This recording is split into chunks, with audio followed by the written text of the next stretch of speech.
तीन भरत हुए हैं जिनका चरित्र उज्ज्वलता, निर्भीकता, निर्विकारता और सद्ज्ञान का परम श्रेष्ठ उदाहरण है। प्रथम तो ऋषभदेव पुत्र भरत हुए, दूसरे राजा दशरथ पुत्र भरत हुए और तीसरे दुष्यंत और शकुंतला के पुत्र भरत हुए। कहा जाता है कि दुष्यंत और शकुंतला के पुत्र भरत के नाम पर हमारे देश का नाम भारत पड़ा है। भागवत जी में तो यह उल्लेख भी है कि ऋषभदेव के पुत्र भरत के नाम पर ही देश का नाम भारत पड़ा है। लेकिन भारत नाम के लिए सिर्फ यह पर्याप्त नहीं है। आपको जानकर आश्चर्य होगा या आपने शायद पहले कभी ना सुना हो कि भारत का वास्तविक अर्थ है क्या। भा कहते हैं ज्ञान को और रत कहते हैं लीन को। जो हमेशा ज्ञान में लीन रहता हो उसे भारत कहा जाता है। भा माने ज्ञान, भा माने आभा, भा माने प्रकाश। हमारा तो वेदों का और उपनिषदों का संदेश ही यही है, अस्तो मां सद्गमय तमसो मां ज्योतिर्गमय मृत्योर्मामृतं गमय। भा माने ज्ञान।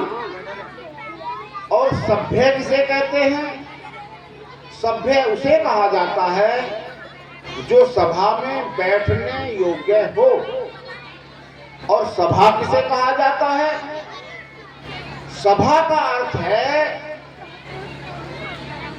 भा सह या सह भा, अर्थात जिसमें ज्ञान हो, जो ज्ञान के साथ हो उसे सभा कहते हैं। इस तथ्य से भी यह निश्चित होता है कि भा का अर्थ ज्ञान ही है। एक अन्य उदाहरण भी देखिए, मस्तक को भाल कहा जाता है, अर्थात भालय। जो ज्ञान का घर है, जहां मस्तिष्क रहता है, उसे भाल कहा जाता है। एक उदाहरण और देखिए, एक शब्द है प्रतिभा। भा माने ज्ञान और प्रति माने और। जो ज्ञान की ओर अग्रसर हो उसे प्रतिभा कहा जाता है। प्रिय छात्र छात्राओं, हमारा देश वह महान देश है कि जिसमें अपने देश को भी मां कहकर बुलाया जाता है। भारत माता की जय।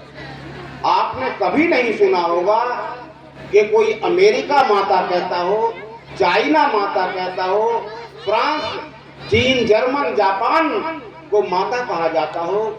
यह विशेषता सिर्फ भारत के साथ है कि हम अपने देश को मां कहते हैं। इस देश में ऐसे अनेक अवसरों पर अनेकानेक सबूत, वीर पुरुष, सुपुत्र पैदा होते हैं जो अपनी मां के लिए सर्वस्व निछावर करने को सदैव तत्पर रहते हैं। यहाँ सिर्फ मनुष्य नहीं, पशु पक्षी भी अपने जन्म स्थान, अपनी मातृभूमि, अपने आश्रय स्थान पर जान देने के लिए तत्पर रहते हैं।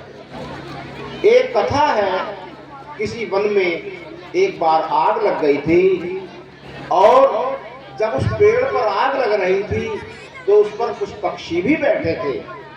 किसी ने देखा कि पेड़ में आग लगने वाली है, लग चुकी है, लेकिन ये पक्षी पंख होते हुए भी